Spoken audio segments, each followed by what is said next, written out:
There's no way to tell you the personal story of all of America's veterans. But as we'll see with Martha Teichner, that hasn't stopped one artist from trying. That's beautiful.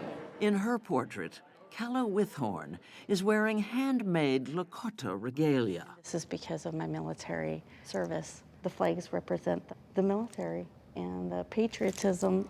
Artist Mary Whyte knew she wanted a Native American to represent South Dakota when she set out to paint 50 veterans from 50 states. This is Ed from North Carolina. He says, Mary, I had 17 great years in the military and one really bad day.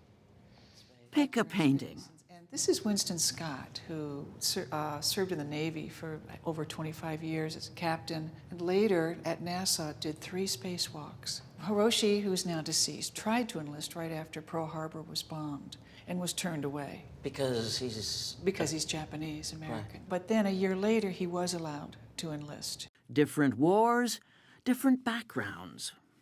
The veterans pictured are as diverse as the nation they served. Mary Whyte's intention when she began the project, she called We the People. And I thought, what if I painted all of America? I do believe that our veterans are our greatest patriots, and anyone willing to lay down their life for our country, that's what truly makes a person most American. She traveled the country at her own expense. The paintings took her 7 years to complete. They were unveiled 2 weeks ago in Charleston, South Carolina, where Whyte lives. It is so beautiful. Believe it or not, these are watercolors. In watercolor, generally, we don't use white paint. So wherever you see the whitest part of the beads, that's not paint, that's the paper in which I paint around. How are you? The veterans and their families were offered free trips to Charleston for the opening festivities. More than half attended. Like graduating seniors passing around their yearbooks, they signed the exhibition catalogs they were given. It looks just like him. See, we got every single wrinkle. The paintings all have backstories. I'm changing here, just rolling this time. Rosalind Lionheart and David Leonard, street musicians in New Orleans, Oh, when the saints Go marching in. joined the Air Force to get away from home, to find themselves. They found each other. Joni, look at you. Single mother Joni Gabriel worked construction in the Army. She joined to support her kids and deployed twice to Afghanistan. that really touched me because coming from where I was, She ended up homeless when she got out, until a job using the skills she learned turned her life around. Stories of the benefits of service side by side with others of its costs.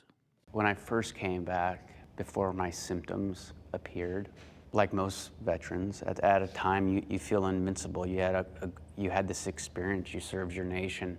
Casey Meidel is a firefighter and paramedic in Bend, Oregon, and was a Green Beret in Afghanistan. But my PTSD symptoms, they caught up to me, and they've made it extremely challenging to remain in public service. But you have. I've struggled to do it. Driving a fire engine, the loud noises. Working on 4th of July, it's very triggering because of the fireworks. Meidel's lifeline is his service dog Banner, named for a close friend who served with him and died in action. Your mental and physical health were your gift to your country. Mm-hmm. Was it worth it? I'm proud to have served my country. I just need to be taken care of. They're trying to privatize some of the veterans' hospitals, so I go to demonstrations for that. For 40 years, John McDonough has been a New York City cabbie. He joined the Army when he got out of high school in 1974 and hated it. Now he fights for veterans against war. The disdain I have is for the politician who sends them to some of these needless wars that were involved, never-ending wars. 50 pictures, 50 takes on what it means to be a veteran. That Mary Whyte hopes is a truthful portrait of America.